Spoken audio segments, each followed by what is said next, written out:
to, if you can, quickly, what are you looking at versus what's available in an app or online? Well, I get to see public records information, which is often not included in any of the apps. Mm-hmm. So if there's any outstanding liens or judgments that have been filed that could be affecting your credit score, not only affect your credit score, affect whether you can even be approved for a mortgage loan. Mm-hmm. And I also get to see the whole picture. So I get to see going back 10 years instead of the quick applications that are just basically looking at what's current. Right.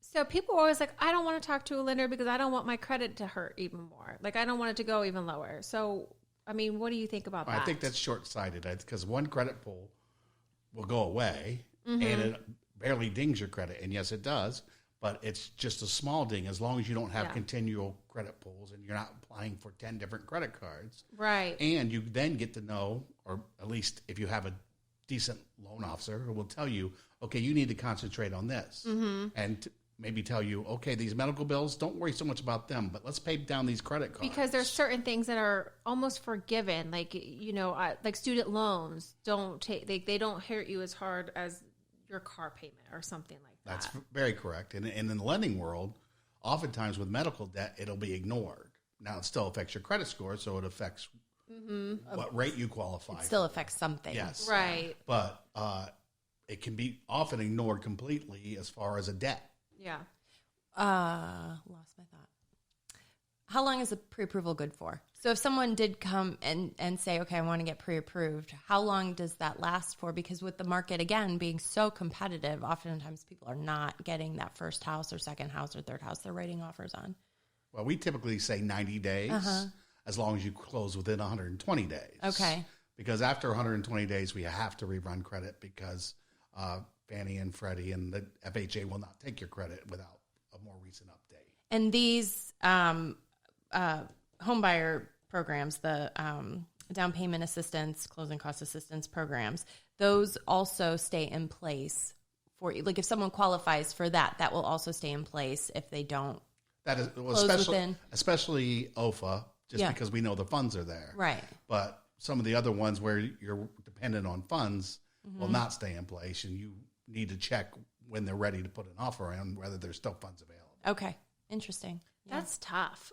It is tough. And I know that that's often what people are afraid of. They get the credit pull, it hurts their credit, and then they've got the pre-approval, but we're not finding a house they want. Right. So I get it.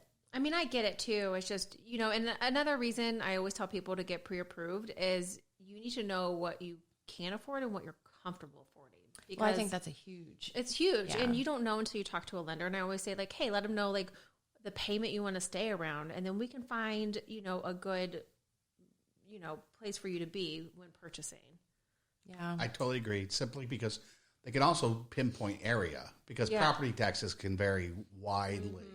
If you're buying a house in Pickerington or, let's say, Pataskala, your property taxes are one thing. If you're buying in Granville or New Albany, they're entirely different set of property taxes. Yeah, and that's us, and we always like to stress, it's the acronym PD, principal, interest, taxes, and insurance, and that's going to be your entire payment per month.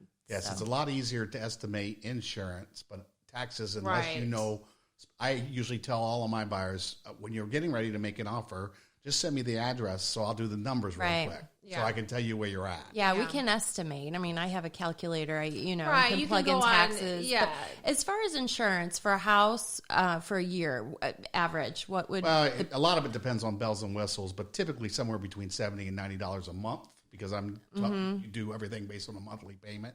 So you're typically talking somewhere between $800 and $1,200 a year. Yeah, I usually figure $1,000 just to be on the safe side. It's a good number. Condos are much cheaper, though. Yes, but you have condo fees. Sure, but I mean as far as insurance. Yeah, usually $30 to $40 a month. And that is very dependent on the condo because if it doesn't cover the exterior of the condo, then it's going to be more. It's going to be just like a regular house. We just had one of those. Really? Amanda and I. Yeah. We're closing on one at the end of the month. Did you just learn this? No. Oh. I do too. I did not know that. I didn't. I just assumed it was because all the associations cover the outside of the house unless it's a townhouse. That's not true. So it depends. Your condo fees will typically be less, But there are condos that, the condo fees could be around like $150 a month and they still don't cover the exterior. Interesting. Yeah. What community was that? I'm just curious. It's in like Strawberry Farms. I can't remember the name of it. Interesting. But like also like the condos in like in Galloway. Like those. Well, because I know there are some condos that are not condos. They are shared single family homes. And those are not covering the outside. That's a completely different. But I didn't realize there are associations that don't do that too. Yeah, there's quite a few of them actually. Right. Read the fine print. Yeah.